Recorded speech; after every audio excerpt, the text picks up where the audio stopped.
la Universidad Autónoma Metropolitana de Iztapalapa y el Consejo Nacional para la Cultura y las Artes, y es maestra de Estudios de la Cultura y Comunicación por la Universidad Veracruzana. Actualmente labora en el Departamento de Investigación de la Universidad Pedagógica Veracruzana, centrando sus intereses en torno a políticas culturales y educación artísticas.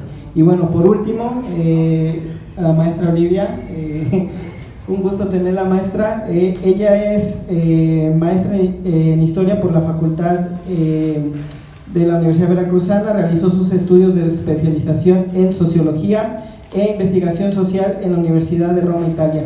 Doctorante en Formación del Mundo Contemporáneo por la Universidad del País Vasco de España. Académica de carrera de tiempo completo del Instituto de Investigaciones Históricas y Sociales por parte de la UB y catedrática en citada facultad.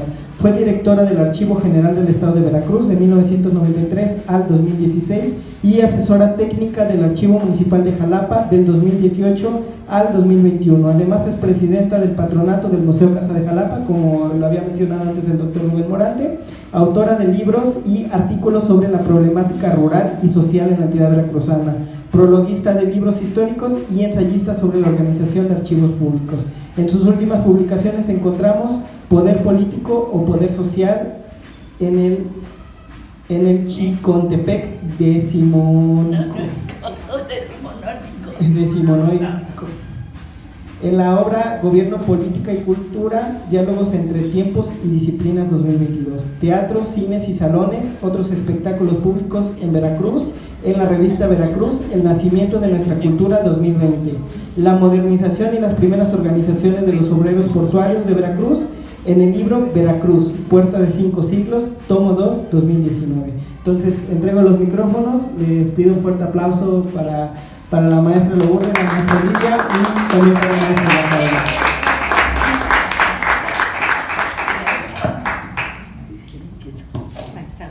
Por favor. No sé la dinámica. Como se quiere. Primero los caballeros. No, sí, primero sí.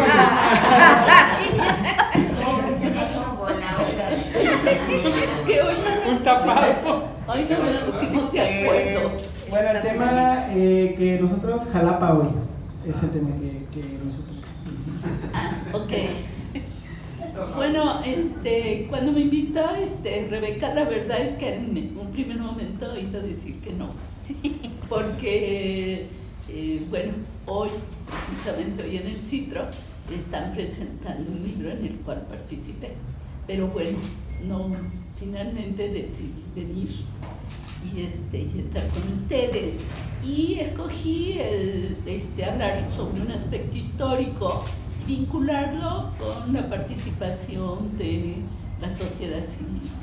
En el sentido, bueno, uno de mis primeros trabajos de investigación tuvo que ver con una investigación que publiqué posteriormente en el 81, y era en el lugar en el que yo había estudiado una parte del tiempo, otra parte estuve en el centro de la ciudad, pero se trata del barrio de San Bruno, donde está ubicado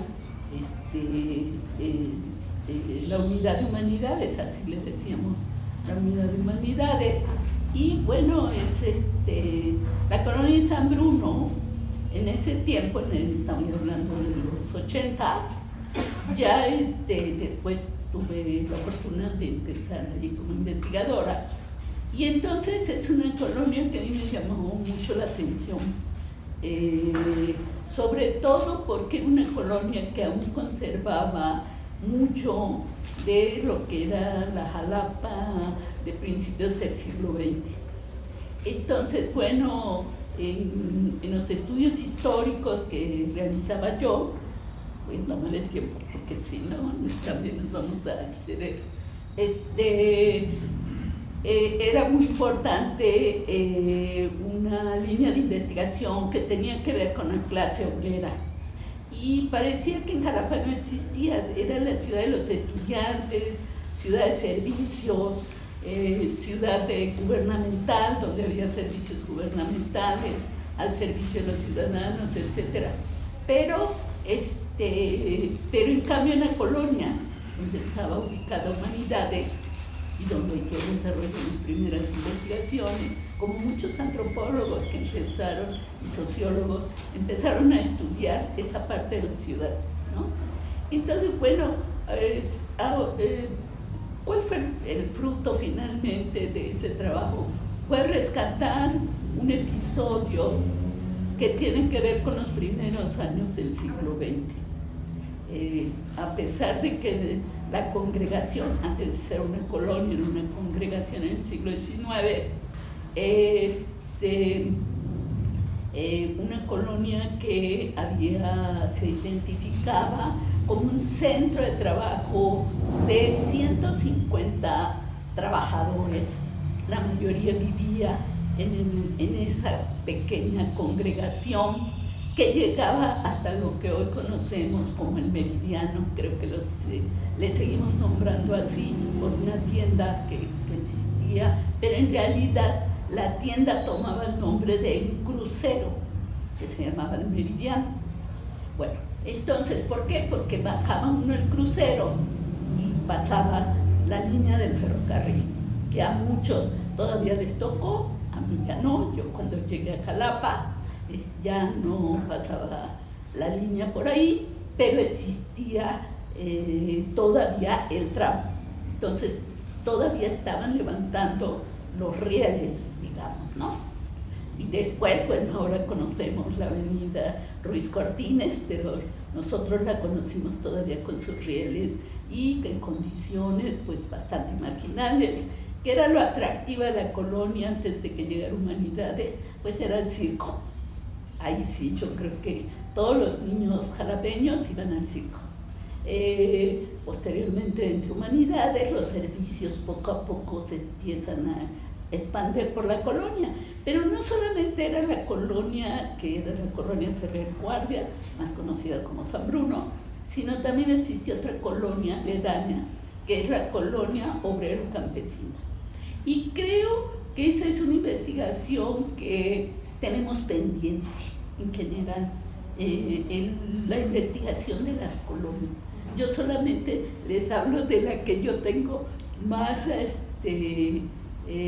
cercanía por mi estancia, primero como becaria, como estudiante y después como investigadora, porque ella estuvo en el instituto durante muchos años, y posteriormente por muchos amigos que hicimos en la colonia, ¿no? En especial yo tuve que hacer muchos amigos porque iba yo de puerta en puerta tocando para obtener la información que yo requería. Y que en ese tiempo era rescatar un episodio de la vida calapeña que se quería olvidar, que estaba cancelado de inclusive el relato. Cuando uno le preguntaba a los trabajadores, se lo saltaban, como que había 20 años que no existían en San Bruno, ¿no? Y empezaban su relato a partir de 1935. O bien lo hablaban, la fábrica era muy antigua y perteneció a Benito Gómez Farías, y después era de una familia española de apellido Saldo, y había una hacienda, que es la hacienda Molino de la Pedreguera, y después se saltaban hasta 1935 hablando de la cuestión sindical. Pero 20 o 30 años se lo saltaban porque era un periodo donde había existido una cédula comunista. Y un grupo que fue muy importante, porque aquí vinieron gente como José Revueltas, Hernán Laborde, Concha Michel, entonces muchos militantes comunistas de la época, ¿no? Y entonces parecía que estaba prohibido, ¿no? Estoy hablando de 1980, yo lo presenté en 1981, posteriormente, como ustedes escucharon en el extracto rapidísimo de Juan, que siempre lo tenemos que hacer así del currículum, pues salí del país. Cuando regresé, se había publicado no solamente San Bruno, el trabajo de San Bruno, sino se había publicado, eran los pininos también de Radio Universidad, una especie de radionovela. Y fue muy importante este esfuerzo piloto de la radio de la Universidad Veracruzana y de esta radionovela que había dirigido Julio César, que si no le voy a recordar a mi amigo antropólogo por eso también, porque él me dijo, la vamos a convertir en radionovela sin yo pensar en el alcance de la radio en sus inicios de la Universidad Veracruzana. Y bueno, obviamente yo regresé en el 86, caminé otra vez por la Mártires 28 de agosto, y fue muy interesante cuando me decían, señorita o maestra o fulanita, ¿no? Algunos a lo mejor sí se acuerdan de mi nombre, y me decía, escuché la radionovela. Yo así como, ¿qué? Pues no la había yo escuchado, obviamente, porque yo había salido del país. Entonces, y dice, ¿se acuerda que me entrevistó? No, pues no, seguramente no lo había entrevistado, pero ellos se sintieron parte de ese relato, ¿no? O sea, ellos habían conservado una identidad, se habían apenado o guardaban en su memoria unos años en que hubo represión, asesinato, persecución contra los elementos rojos y radicales, pero sí se identificaban con ese pasado, ¿no? Entonces, ¿qué pasa hoy con esa colonia de la Ferrer Guardia, que hoy todo el mundo cuando hablamos de esa parte y de obrero campesina, bueno, pues, ¿qué pasa? Bueno, han llegado más migrantes, hay una población más extendida, pero lo interesante es cómo la población lo va asumiendo, aunque no sean descendientes de esas 300 familias de obreros, se asumieron como parte de ese pasado. Y por supuesto que aportan con lo nuevo, ¿no? Lo que ellos traen aparte. Entonces, bueno, yo cuando el objetivo de platicar esto es, pues sí es muy interesante escuchar a todos los compañeros hablar sobre el museo, pero yo creo que falta, y Jalapa le falta trabajar todavía muchísimo en la conservación del patrimonio histórico, en la defensa de su patrimonio documental, en la defensa de su patrimonio arquitectónico, ¿no? Y eso está ahí en San Bruno. Hay grupos de colonos, hay dos, o al menos yo conozco a 2 grupos de colonos que bueno, tienen sus diferencias, pero que tienen esos objetivos, ¿no? Ojalá que Jalapa llegue a tener no solamente 8 o 9 museos, como lo vimos en el cartel de inicio de este foro, sino que tenga muchísimos museos, y algunos de ellos que sean de las colonias de Jalapa. Bueno, pues yo lo dejaría hasta aquí.